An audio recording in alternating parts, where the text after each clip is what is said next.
Brandishing a wank, a coup, and cleavage with the aplomb of an assassin, Katy Perry created a distinctly new millennial pop persona, a Disney princess as imagined by Madonna.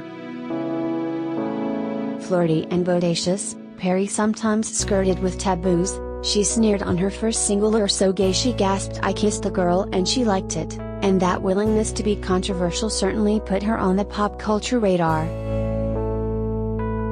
But the reason she stayed there was her knack for blending classic pop conventions with new trends.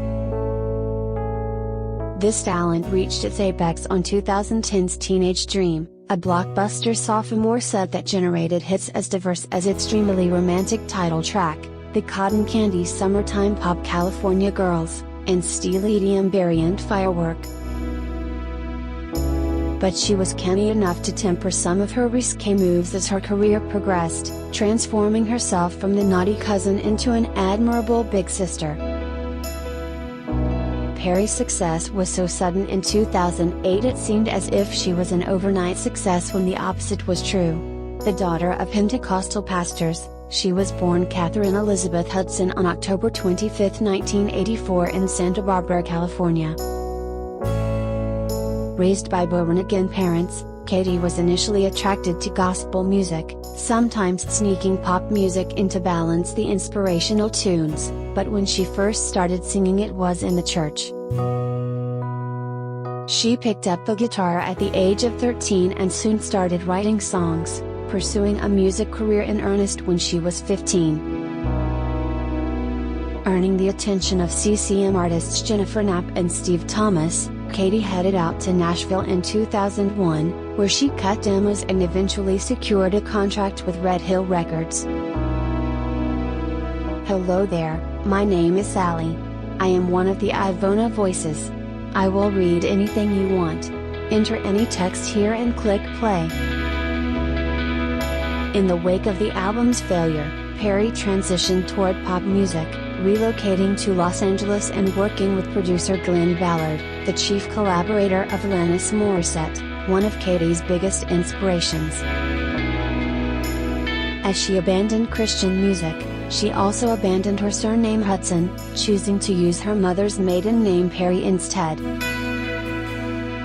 Ballard signed Perry to his Island, Def Jam distributed label Java in 2004, but once the producer's imprint severed ties with its parent company, Perry and the album were dropped.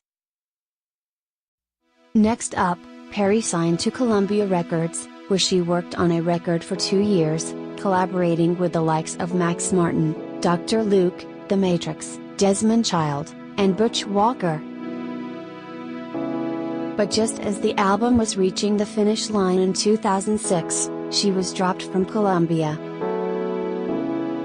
Perry continued to soldier forth, working as a backup singer for hire, and recording a full album with the production team The Matrix, only to find that album also scrapped.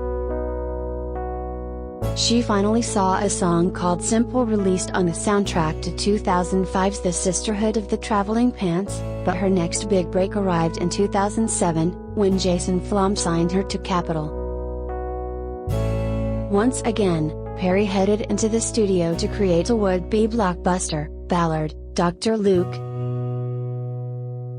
and Butch Walker all returned, with Dave Stewart, Greg Wells, and S.A.M. and Sluggo also showing up, but this time everything fell into place for the singer. First came the deliberately controversial "You're So Gay," released as a video and digital single, and it gained enough attention that by spring of 2008, Madonna was calling it her current favorite song. By that point, Katy's first real single was scheduled for release, I Kissed a Girl. Also vaguely scandalous, I Kissed a Girl became a smash and headed all the way to the top of the Billboard Hot 100.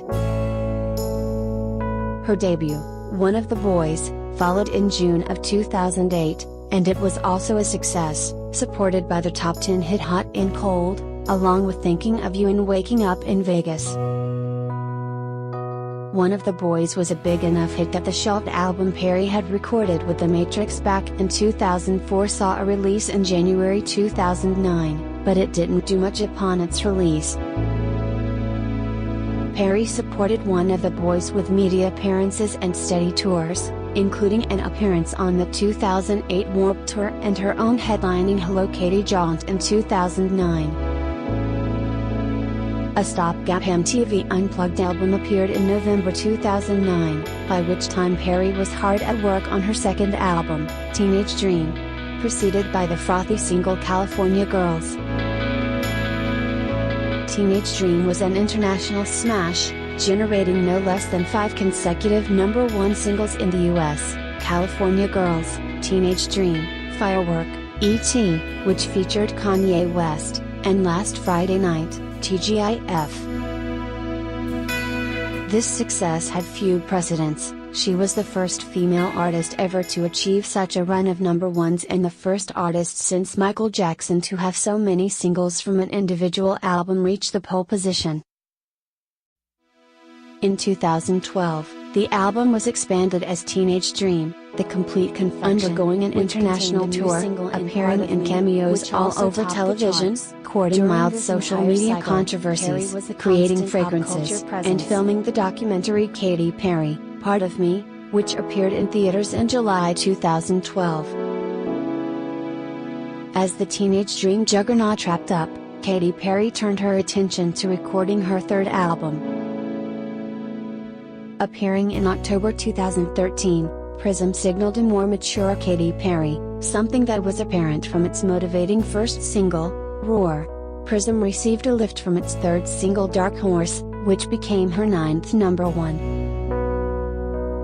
And it was followed by Birthday and This Is How We Do, both released as she supported the album with an international tour. The highlight of that tour was her appearance at the halftime show for Super Bowl's Licks, where she performed with Missy Elliott and Lenny Kravitz.